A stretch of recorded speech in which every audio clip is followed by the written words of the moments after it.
भारत और हमारे मित्र देश रशिया के बीच में अब कौन सी नई कंट्रोवर्सी स्टार्ट होते दिखाई दे रही है, और ये ऐसा इशू है जिसके ऊपर रशिया को भारत की दोस्ती का ख्याल रखना चाहिए था, लेकिन सब कुछ उसके उल्टा होते दिखाई दे रहा है। क्या है ये पूरा मामला और अब भारत की सरकार ने क्या फैसला किया है, उसके ऊपर तो हम बात करेंगे ही। साथ में ये भी जानेंगे कि दिल्ली के प्रोटेस्ट के ऊपर नॉर्वे की जर्नलिस्ट हेले लिंग का क्या रिएक्शन आया है, उस पर भी हम बात करेंगे। उसके बाद अमेरिका ने ईरान के खिलाफ ऐसा कौन सा ऑपरेशन करने का फैसला किया है जिसकी वजह से भारत भी चिंतित है।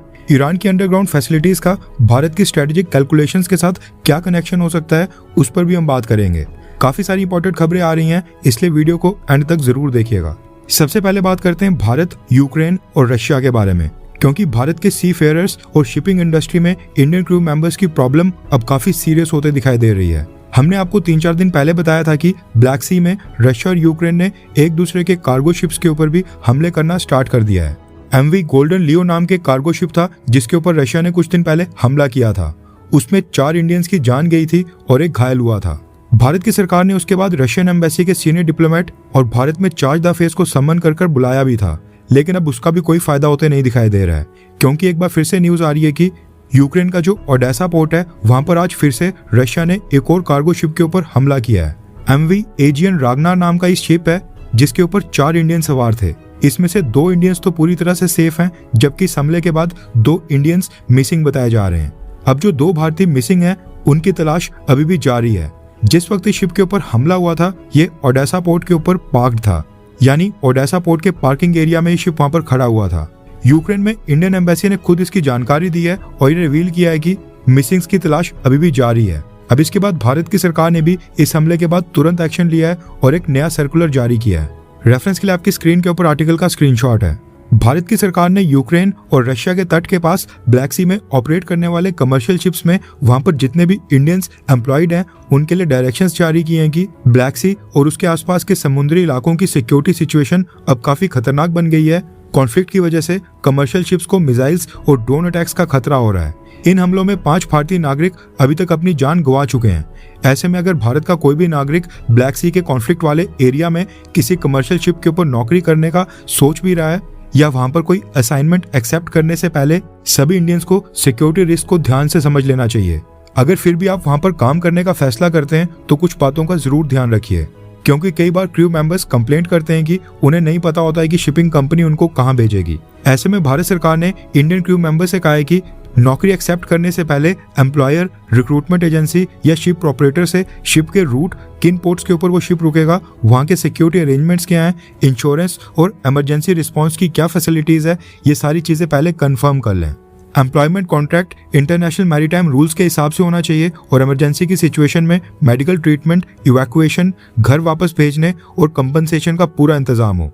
इसके आगे भारत सरकार ने कहा है कि इंडियन क्रू मेंबर्स अपने परिवार को ट्रैवल और शिप की डिटेल्स बताकर रखिए और directorate general of maritime administration India और भारत सरकार की सिक्योरिटी एडवाइजरीज को पूरी तरह से फॉलो किया जाए। और अगर इन चीजों में कोई भी प्रॉब्लम आ रही है, कॉन्सुलर मदद की जरूरत हो, तो फिर इंडियन क्रू मेंबर्स उस रीजन में मौजूद भारत की किसी भी एम्बेसी या किसी भी कॉन्सुलेट से तुरंत संपर्क कर सकते हैं। ये कहना है भारत की सरकार का। रशिया के हमले के बाद अब भारत की सरकार ने ब्लैक सी के रूट और रीजन को अवॉइड करने के लिए एडवाइजरी जारी कर दी है। यानी जैसे पहले स्टेट ऑफ हॉर्मुज के लिए कहा गया था कि स्टेट ऑफ हॉर्मुज में इंडियन क्रू मेंबर्स को डिप्लॉय ना किया जाए, कुछ इस तरह की एडवाइजरी अब ब्लैक सी के लिए भी दे दी गई है। इससे पहले स्टेट ऑफ हॉर्मुज में अमेरिका और ईरान के हमलों में लगातार भारतीय लोगों की कैजुअलिटीज हो रही थी, और अब ये ब्लैक सी में रशिया और यूक्रेन की लड़ाई के कारण भी अब भारत को नुकसान उठाना पड़ रहा है। अब सोचने वाली बात है कि ये कोलैटरल डैमेज समझकर हम कब तक इसको इग्नोर करेंगे, और भारत की सरकार डिप्लोमेट्स को सम्मन करने या स्टेटमेंट इशू करने के अलावा और क्या स्टेप उठाएगी, क्योंकि ये तो साफ दिखाई दे रहा है कि सम्मन करने या स्टेटमेंट इशू करने से कोई फर्क नहीं पड़ रहा है। एक और बात यहाँ पर रशिया की है। अमेरिका और ईरान का तो हमको समझ आता है, लेकिन रशिया के साथ भारत की सरकार को एटलीस्ट स्ट्रॉन्ग स्टांस रखना ही चाहिए। हम रशिया से उम्मीद बिल्कुल नहीं कर सकते हैं कि वो इंडियन क्रू मेंबर्स वाले शिप्स के ऊपर भी इस तरह से हमले करेगा। यूक्रेन वॉर के बाद जो रशिया का सर्वाइवल हो रहा है, क्रूड ऑयल, गैस और फर्टिलाइजर्स रशिया आज की डेट में बेच रहा है, उसमें भारत एक बहुत ही बड़ा बायर है, और रशिया जो आज स्टैंड कर पा रहा है उसमें भारत का बड़ा योगदान है। और अगर इस चीज को हम इग्नोर भी करें तो रशिया के साथ हमारी दोस्ती एक अलग इक्वेशन के ऊपर है, हमारे ऐतिहासिक संबंध है। ऐसे में अगर रशिया इंडियन क्रू मेंबर्स वाले शिप के ऊपर इस तरह से हमले करता रहा तो फिर हम अमेरिका, डोनाल्ड ट्रंप या फिर ईरान को क्या ही बोल सकते हैं। नेक्स्ट अपडेट आ रही है जॉर्ज सोरोस से फंडेड नॉर्वे की जर्नलिस्ट को लेकर, जिन्होंने प्राइम मिनिस्टर नरेंद्र मोदी के साथ नॉर्वे में बदतमीजी की थी। इनका नाम है हेले लिंग।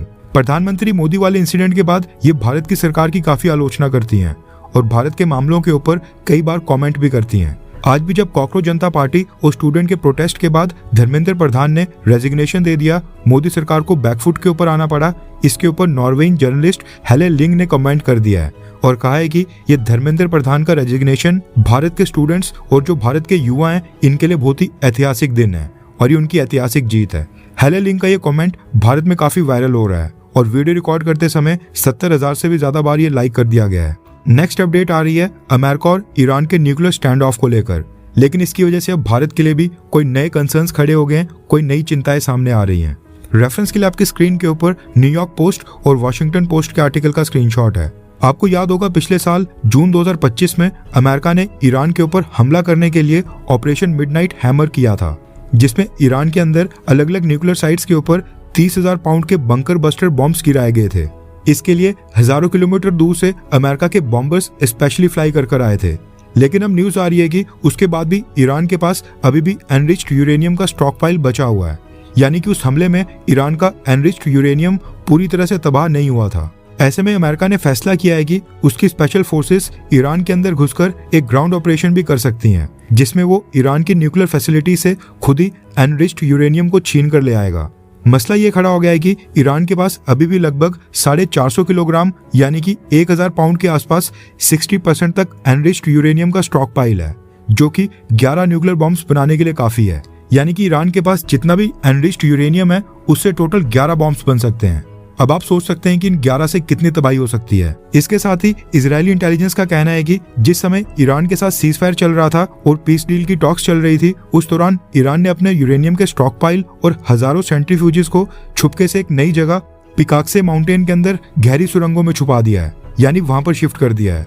इसके साथ ही ईरान ने पिकाक्से माउंटेन के बाहर और अंदर कई जगह पर एक्स्ट्रा सिक्योरिटी और एक्स्ट्रा ग्राउंड फोर्सेस को तैनात तो किया ही है, लेकिन उसके साथ साथ एक्स्ट्रा माइंस भी लगा दिए हैं ताकि अमेरिका के ट्रूप्स अचानक से अगर ग्राउंड के ऊपर उतरकर रेड ना कर पाएं। अब खतरा काफी ज्यादा है, लेकिन बंकर बस्टर बॉम्ब्स पिछले साल फेल हो गए हैं, इसलिए इस बार एक नया प्लान रेडी किया जा रहा है और इस नए प्लान का हिस्सा है अमेरिकन स्पेशल ऑपरेशन फोर्सेस को ईरान के पास किसी देश से एयरलिफ्ट किया जाए, उसके बाद इनको पिकाक्से माउंटेन के आसपास वाले रीजन में एयरबॉर्न मिशन कर इंसर्ट किया जाए, जहां से ये पिकाक्से माउंटेन के अंदर घुसकर न्यूक्लियर ग्रेड यूरेनियम को रिकवर करेंगे और वहां से बाहर लाएंगे।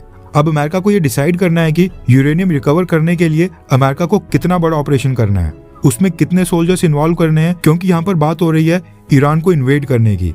ऐसे में हो सकता है कि इस ग्राउंड मिशन में कई सौ या हजारों सैनिक भी शामिल करने पड़ सकते हैं और रेडिएशन और केमिकल लीक का खतरा यहाँ पर हमेशा बना रहेगा।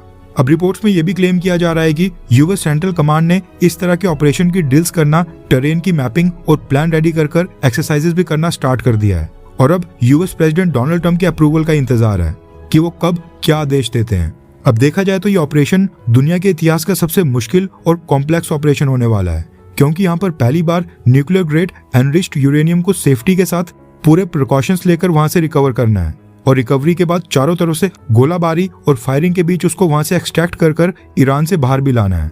यूएस प्रेसिडेंट डोनाल्ड ट्रंप ने भी अभी कुछ घंटे पहले स्टेटमेंट इशू की है, जिनमें उन्होंने कहा है कि वो बहुत ही जल्द पिकाक्से माउंटेन के ऊपर हमला करेंगे। अब सबसे इंटरेस्टिंग चीज यहाँ पर यह है कि पिछले साल अमेरिका ने हजारों किलोमीटर दूर से अपने बॉम्बर्स के ऊपर 30,000 पाउंड के बहुत ही हैवी, दुनिया में सबसे भारी बंकर बस्टर बॉम्ब्स ईरान की न्यूक्लियर साइट्स के ऊपर गिराए थे, लेकिन फिर भी ईरान का यूरेनियम पूरी तरह से तबाह नहीं हुआ।